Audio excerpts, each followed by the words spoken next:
हामीहरूको दोस्रो दिनको यात्रा बेसी सहरदेखि मनाङको यात्रा सुरु हुन्छ। हामी गाडीको यात्रा लगातार 3 घण्टा पछाडि हामीहरू बुङ झरनामा पुग्छौँ र बुङ झरनामा हामी केही टिकटक बनाउँछौँ।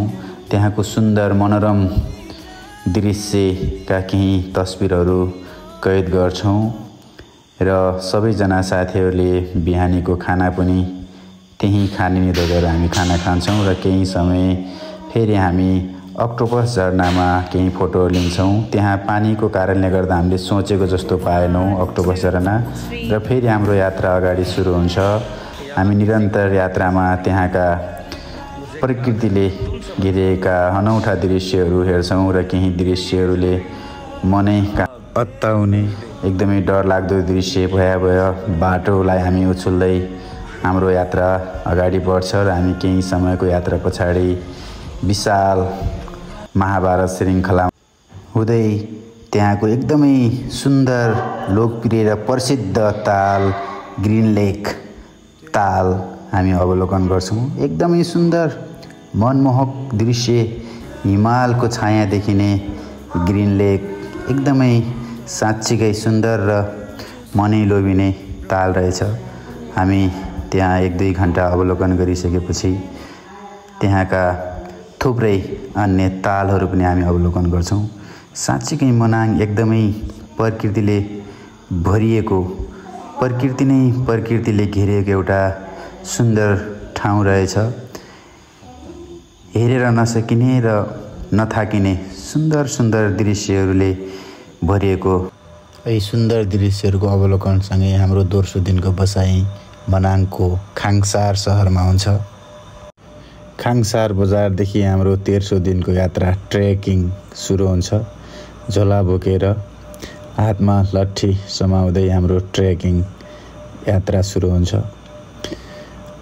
हाम्रो ट्रेकिङ यात्रा सुरु भएको केही समय पछाडि मनोरम हिमालहरू देखिन थाल्छन् र हामी ती हिमालहरूसँग झुम्दै रमाउँदै हाम्रो यात्रा निरन्तर अगाडि बढाइरहन्छौँ र केही थकान महसुस हुन्छ, शरीरहरू गल्दै गएको जस्तो आभास हुन्छ र तर त्यही पनि यी हिमालहरूले गर्दा हामीलाई थाक्न दिँदैनन्, हामीलाई गल्न दिँदैनन्। हाम्रो यात्रा निरन्तर अगाडि बढिरहन्छ।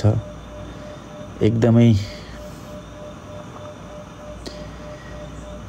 सुन्दर दृश्यहरूका साथसाथै त्यो एकदमै एडभेन्चर बाटोलाई हामी पछ्याउँदै अगाडि बढिरहन्छौँ।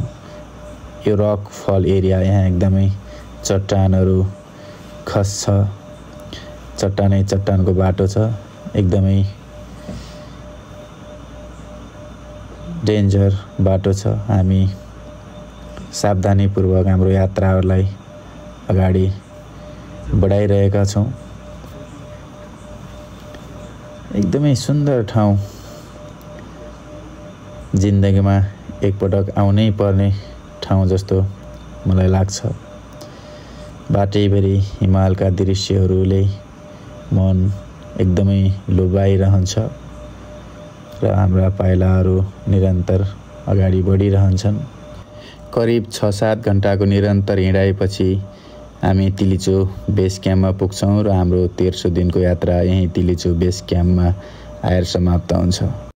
तिलिचो बेस क्याम्पदेखि बिहानै 4 बजे हामी उठेर नास्ता लिएर हाम्रो यात्रा सुरु गर्छौँ र बाटोमा एकदमै नजिकैबाट छोएर हिमाललाई टच गरेर हाम्रो यात्रा अगाडि बढिरहन्छ र एकदमै सुन्दर हिमालका दृश्यहरूले हामीलाई निहालिरहेका हुन्छन् र केही समयको अन्तरालपछि हामी फाइनली तिलिचो लेक 4919 मिटर सफल हुन्छौँ।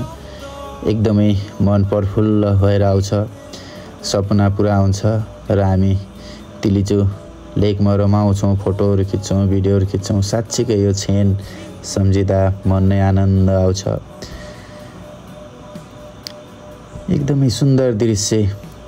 4919 मिटर रहेको तिलिचो ताल जमेर एकदमै शान्त हुन्छ, चिसो शान्त तिलिजो तालमा म नेपालको राष्ट्रिय झन्डा फरफराइरहेको छु। एकदमै मन नै भक्कानेर आउँछ, आनन्द महसुस हुन्छ। साँच्चै जीवनमा यो क्षण पनि भाग्यले मिल्छ जस्तो मलाई लाग्छ। हामी फाइनल्ली सबैजना यहाँ पुग्न सफल भयौँ र सामूहिक फोटो पनि खिचायौँ। केही क्षणको हाम्रो रमाइलो यात्रा पछाडि फेरि हामीलाई रिटर्न हुन्छौँ। धन्यवाद।